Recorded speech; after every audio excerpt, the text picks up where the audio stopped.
ఇప్పుడు ఈ వడ్లు కొంటామంటారా మరి నష్టపోమంటారా మరి వేరే బయట అమ్ముకోమంటారా మరి సరే మరి అట్లనే చెప్పు ఈ మార్కెట్ కట్టేందుకు కట్టకేందుకు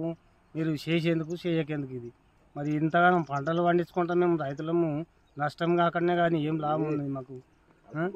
6 గంటలు చేసి 6 గంటల కష్టం చేసి మేము 6 నెలలు దొబ్బించుకుంటే మాకు వాళ్ళకు పిడికాడ అన్నం తిందామన్నా కానీ తూర్తి లేకుండా ఉన్నది ఇట్లా నష్టమైన రైస్ మిల్లలకు పోతే వాళ్ళ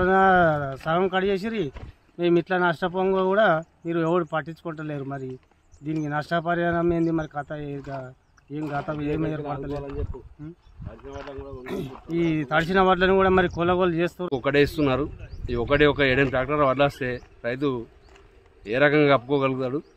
దాన్ని కూడా కొంచెం ప్రభుత్వం కూడా చర్య తీసుకోవాలి దాని గురించి స్పందించి తక్షణమే రైతులకు ఆదుకోవాలని కోరుచున్నాం ప్రతి ఒక్క రాజకీయం కోణంలో చూడకుండా రైతుల పక్షాన ప్రభుత్వం యంత్రాంగం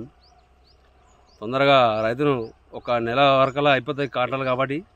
6 నెలలకు ఒకసారి రైతుల పక్షాన అందరూ ఆదుకోవాలని చెప్పి కోరుచున్నాం దీనికి ప్రభుత్వకు తొందరగా కొనుగోలు చేస్తే దానికి రైతుల పక్షాన కృతజ్ఞతలు తెలుపుతున్నాం దీన్ని ఏకపక్షంగా చూడకుండా రైతుల మండలంలో కష్టపడితేనే కదా 6 నెలలకు పంట వచ్చేది ప్రతి ఒక్కరి గురించి 6 నెలల గురించి ఒక నెల వరకల్లా క్రాప్ వస్తూ ఉంటుంది సంవత్సరానికి 2 సార్లు క్రాప్ వస్తుంది రైతుకు